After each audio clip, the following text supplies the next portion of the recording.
going round Donington in this super little car. This was the first racing car to win a world championship that had the engine in the back, other than the Auto Union before the war.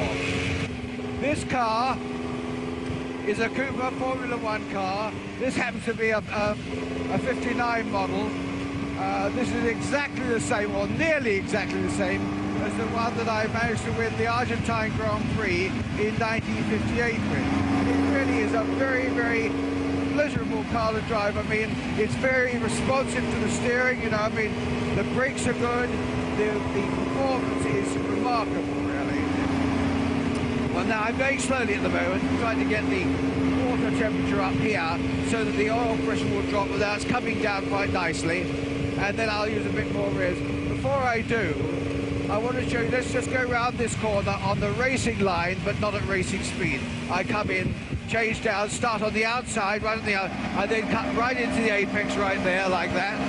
And then go out there wide, then into the next apex, and then wide out here. And that's the sort of racing line. Now, that's very easy to do when one's just cruising along. I mean, you just go left to right, make the biggest radius you can. And obviously that is the quickest way at the speed that you're going.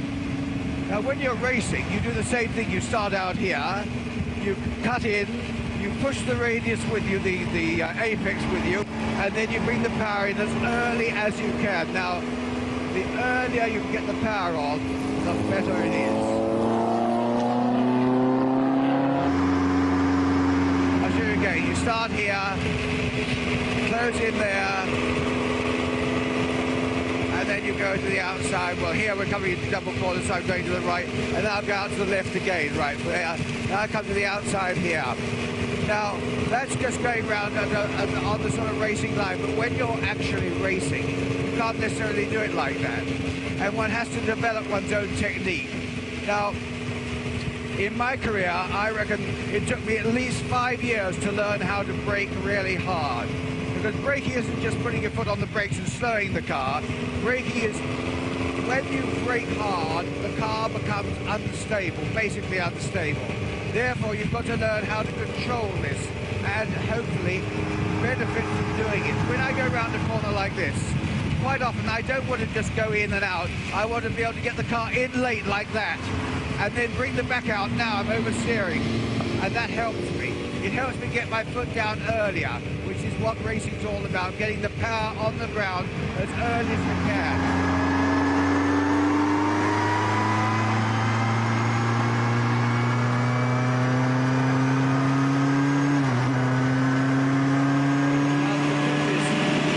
All the time, the car is giving you a message.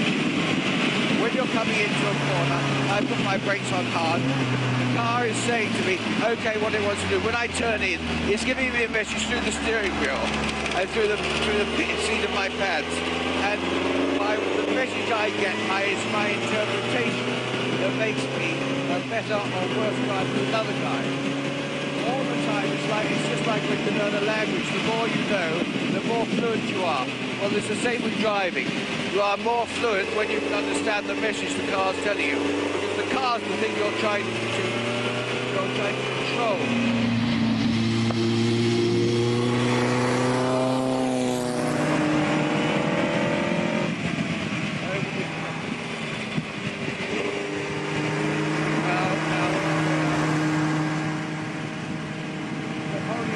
Now, if I was really a bit younger, a bit more gutsy, a bit bigger balls, I'd probably kept it flat there. I was nearly flat, but not completely.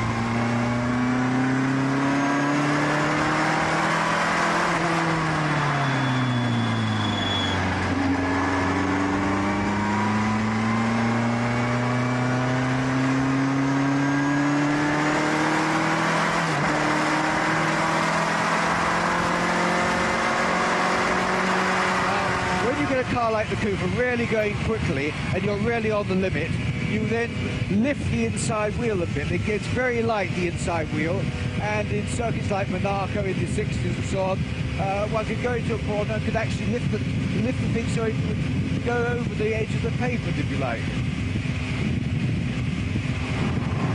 The car is sort of fluid, it moves around. I mean, when I come into a corner like this one here, you get in, you're on the left, and you come in and you feel the back end sliding out, you feel the power coming in. I mean, it's enormously satisfying from a driver's point of view. Now, I've no doubt that modern one is if you're good enough to drive it near the limit, but they are very, very different. Of course, the deceleration on these cars, I mean, I'm doing 160, 150 in this, and I have to slow up.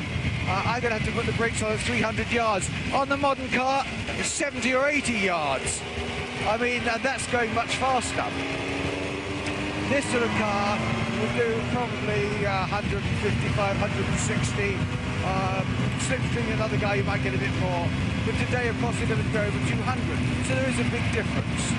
He's a lot less safe, of course, because you know, you've got very little around you, and the rigidity of this car was minimal compared.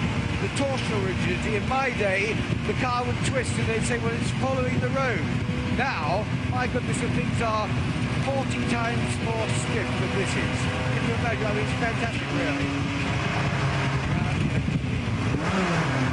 Down 2 gears. Into the right there. Round and up. Down and down.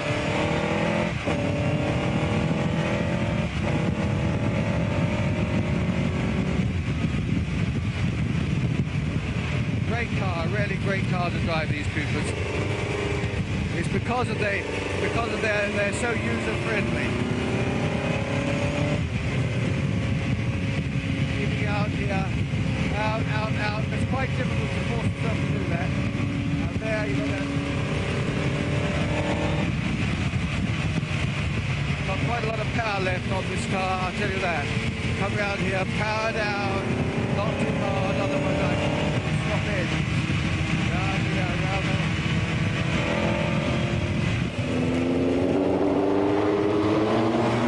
When you take a car like this, if you're going to win with it, you've got to drive it right on the limit all the time. And the concentration it requires to do that for 3 hours or so is enormous.